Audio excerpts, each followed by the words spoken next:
Hi, I'm C.C. Péan, and this is Reclaiming Your Health.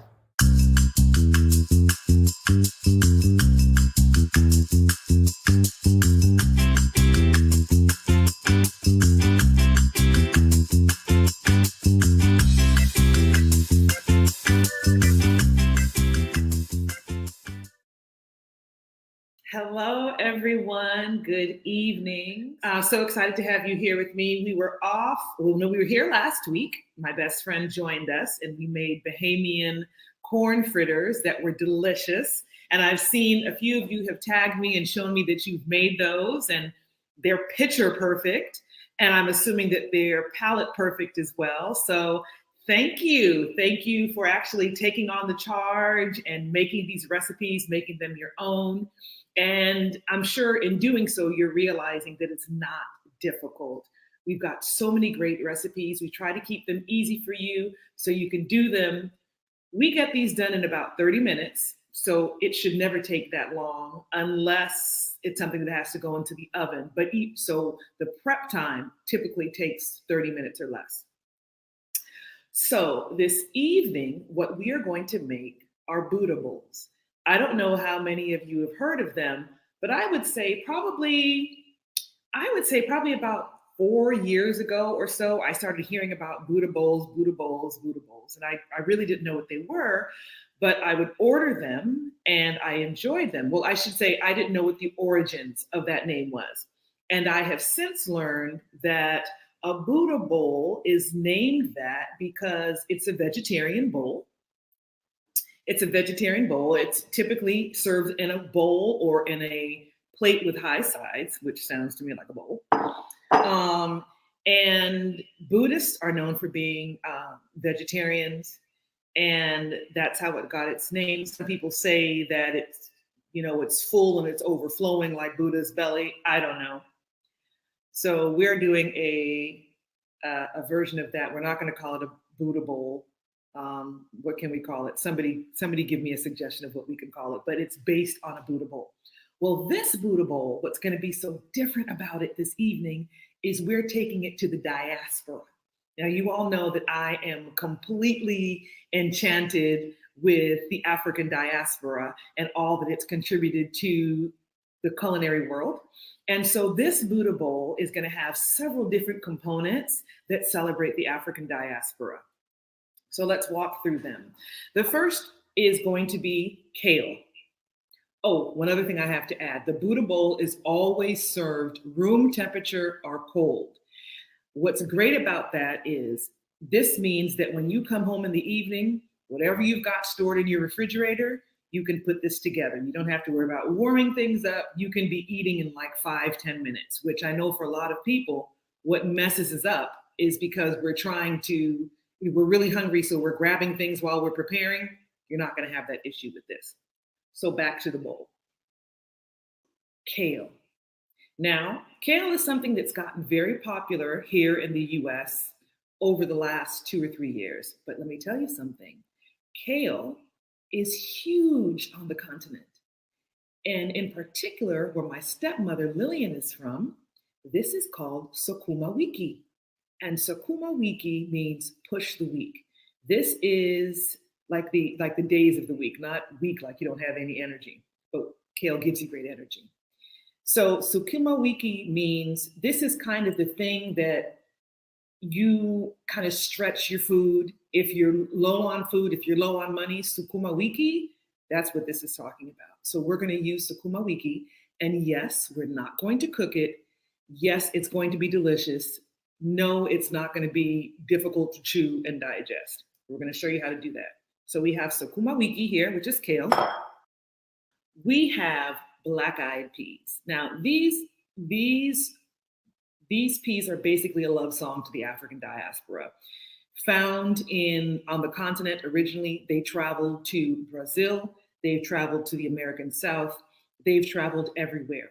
In Nigeria, in particular, black-eyed peas are used to make moi moi, which is a steamed pudding, savory pudding, which is delicious, one of my favorite things. It's also used to make akara, which is a fried black-eyed pea. It's like a puree. and it's fried and it's delicious. This same dish, akara, has traveled to Brazil and it's called acarajé. I think that's how you pronounce it. But it's very, very similar. They actually fry it in palm oil, which is completely West African. So that's our second ingredient. Our third ingredient is pumpkin. It's kabocha squash that I have cut up and roasted, oven roasted. It's this squash right here. And a lot of people call this pumpkin. They call it squash. It's quite interchangeable, but it's something that I grew up eating. Oftentimes on a West Indian table, it'll just be steamed and lightly seasoned. My best friend was here last week and she fixed dinner for us on Friday and she had some pumpkin on the table and it was delicious. So that's the next thing. The next thing that we have in there is a little bit of hummus. Now, hummus is North African. How did I make this African diaspora? Well, this is my maple jerk hummus. So we've gone to Jamaica with our hummus. We've used jerk, we've used a little bit of maple to kind of sweeten up that heat so it's not just heat. We also have some sun-dried tomatoes ground in here and some scallion. Delish. The next thing we're going to use is farro. Now, forgive me, I didn't study the origins of farro, but this is one of my favorite grains. And the reason why is it's an ancient grain. It is not gluten-free. So if you're trying to go gluten-free, you need to use something like quinoa. But this is what I love about farro is it cooks quickly and it has this great texture to it. The texture is it reminds me of barley a lot. It has a really great texture and it absorbs flavor easily. So when I cook this, I usually drop like a sprig of thyme in there, some fresh crushed garlic, and I let it cook and it completely infuses. So that's why I love to use that. The next thing I may use is a little bit of a cashew cheese drizzle. And this cashew cheese has a little pepper in it. So that's what's, come on. That's one of the major contributions that the continent has given is pepper. So that's in here. So the first thing that we're going to do, I'm going to show you how we're going to do these greens. These greens, we're going to break them down by massaging them. This is something that I learned to do. It is not only does it tenderize the greens, but it actually starts the digestive process because your body doesn't have to work as hard to break it down. This is something that they talk about in macrobiotics. It's very, very popular, and you massage your greens. So that's what we're going to do. Well, I'm going to kick this up a notch. If you can go overhead now, I'm going to kick this up a notch. Not only are my greens sukuma wiki representing Kenya, but we are going to massage this with a little bit of palm oil. Palm oil is a superfood. Now, I like to use it in small portions because it is very high in fat. It's good fat, but you still want to keep it at a minimum. So we're just going to massage a little bit of this on the greens, and this is also going to go into our black beans because I'm going to zhuzh up the black beans a little bit. So what do? So for the kale, I have some fresh lemon, and I'm going to squeeze it over there. This is going to help to kind of chemically cook the kale without heat. So I've done that.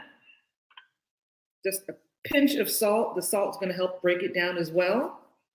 And just a slight drizzle of the palm oil. And you see how this looks now? Watch what happens as I massage it. And I can also let you know, when you do your kale, always if you want to take out the stalks. Stalks are only going to break down so much. So you may want to go through first and pick them out. But what happens when you massage the greens, you actually make the nutrients more bioavailable as well. Oops, there goes some of my stalks that came flying out on their own. Okay, so look at this. Look at how it has broken down already. So these are now tender and they're seasoned. They have flavor and they're very, very edible. So I'm going to go through here right now and take out the stalks. Got quite a few of them in here. There's some of you who are hardcore, I'm sure, who will go for the stocks, who don't want to take it out, but I'm not that person. So we've got, okay, so we've got that done, right? So there's our kale on the side. Wipe my hands off. The next thing that we're going to prepare are our black-eyed peas. So what you can do, you can soak these overnight. Black-eyed peas cook very, very quickly. So they're not laborious at all. Black-eyed peas, I also meant to mention, black-eyed peas are near and dear to me because in my mother's culture, she's from Guyana, these go into a cook-up rice, a black-eyed pea cook-up, and it's one of my favorite things. It's like the perfect dish. All you need is a spoon and your black-eyed pea cook-up, and you're ready to go. So here are my black-eyed peas. To this, I'm going to add a little bit of diced tomato. Here is a tip. When you use tomatoes, when you're cooking tomatoes and salads and things like that, it's best to take out the seeds because you don't want a whole bunch of liquid in your salads. You want the tomato, but you don't want all that liquid. So we're going to put some tomato in here. And you all know what I say about cutting. You want even pieces of everything so that you have consistency, and that when you take a bite, you get a bite of everything in one bite. I am literally obsessed with that. So that's in there. Now we're going to do a little bit of celery.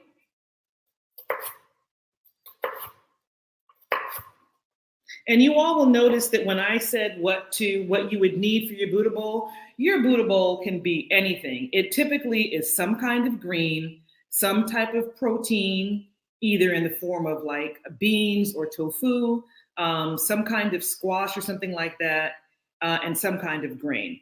So there's no perfect way to make it. It's just what works for you. And I'm putting this celery in because celery actually is one of the ways of getting salt, a salty flavor into your food without adding salt. And you know, I always talk about being careful with salt because people of color tend to have salt issues, high blood pressure, and things like that. Okay, so that's the second thing that's going in there. And the last thing that we're going to add here, in terms of veggies, going to be some scallions. I'm just going to cut.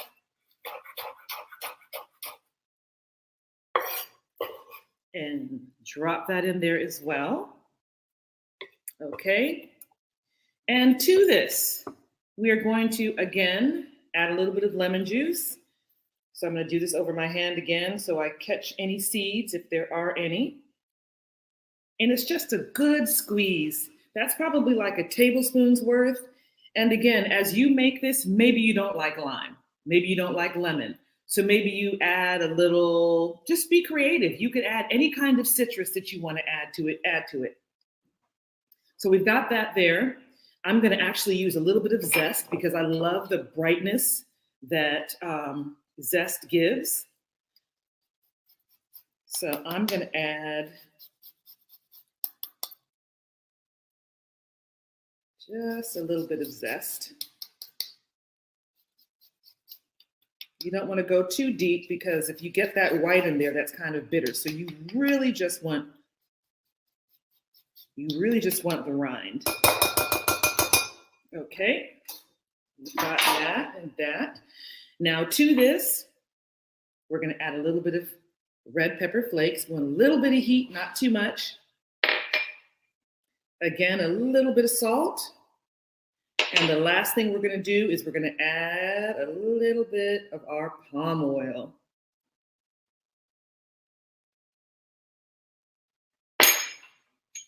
All right. I'm just going to mix this up. Palm oil has such a unique flavor to it. It is just, you know, you haven't cooked a dish from the diaspora. You haven't cooked a dish from the continent. You haven't cooked a West African dish unless you have palm oil. Palm oil is key, but we're keeping it healthy. We're not going to use too much of it. So let me just taste this. It's good. Very good. The palm oil kind of has a smokiness to it. Now, if you don't like smokiness, you may not like it, but I love it. Smoked meats and things like that are also very big on the continent. Okay, what time is it? It's 8:22 and we're ready to assemble our Buddha bowl. So we've got our massaged kale, we've got our black-eyed pea salad. Some people call it Texas caviar, but it's Mama caviar, Mama Africa caviar tonight.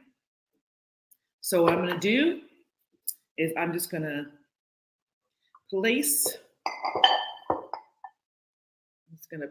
my farro in the bowl. Just press it down a little bit. And this is gonna be a hearty Buddha bowl, because that's quite a bit. And we're just gonna add our kale to the side. And what's great about this is we've got all these different flavors going on in here. We're gonna add our black-eyed peas. Ooh, this is gonna be good. We've got our kabocha squash that I oven roasted. I tossed it with a little bit of garlic, a little bit of salt, a little bit of olive oil, and I roasted it for about 20 minutes. We're gonna put that right here next to that beautiful green kale. I love this kabocha squash. It almost has like a nutty flavor to it. It's my favorite squash ever. Favorite squash, favorite pumpkin. I told you how it's interchangeable. Okay. That looks good. I'm gonna put a little hummus here, right in the center. And the last thing I'm gonna add to this is my avocado. People that don't like avocado, something is wrong with y'all. Something is seriously wrong if you don't like it. I could literally eat avocado like every day. Literally. We're gonna go in here, cut this avocado up. Just gonna cut a few slices. Let's cut them on an angle, and we're gonna fan them out. We're gonna put them right there. Ooh, that looks good. And what am I gonna do next? Anybody who has followed me knows what I'm about to do next. I always talk about metals in our body. Cilantro and culantro are actually very, very popular on the continent as well. So not only am I staying true to the continent, but we're talking about health and we talk about metals and getting them out of your body. But before we do that, I'm gonna be a little greedy tonight and I'm gonna put a little bit of this spicy cashew cheese right across the top. I'm just gonna zig. So it is adding flavor, but it's also adding some color to it. Remember, we want to eat with our eyes as well as with our mouth. We want it to be appetizing visually and palate-wise. So the last thing we're gonna do is we're just gonna sprinkle this micro cilantro. I need to actually like buy stock in this stuff. I love it so much. So ladies and gentlemen, here is our Buddha bowl. Can you see that? Can you see it? Farro, a black-eyed pea salad, massaged kale, maple jerk hummus, oven-roasted squash, and slices of avocado. It's a little late for me to be eating, but trust me, this will be eaten tonight. Actually, I think I'm going to get started right now. So thank you all for joining me. I look forward to seeing you next week. Oh, we've already decided what we're going to fix next week. This is a request of Stan Mackey himself. We are going to be making pastelón. If anybody knows what that is, it is amazing. It is a lasagna that is Puerto Rican in origin. And instead of using pasta noodles, we're going to use sweet plantain slices. It is delicious. You all are going to be so excited to try it, to taste it. I'm pretty confident it's going to start to be in your rotation. That's going to be something that people are going to start to bring. Well, we're not doing potlucks anymore, not right now. But when potlucks are up and popping, you're going to be making that, and you'll be making it for your family as well. So thank you for joining me. Thank you for reclaiming your health. Thank you so much for your support. Thank you for DMing me and sending me messages, tagging me in the pictures that you're making of the food. I appreciate it. And please let me know what you want to see. Let me know what you want to see. If I don't already have a recipe for it, I will create a recipe. We can work it out together. But please let me know what you would like to see. And I look forward to seeing you next week, 8 o'clock Eastern, 5 o'clock Pacific.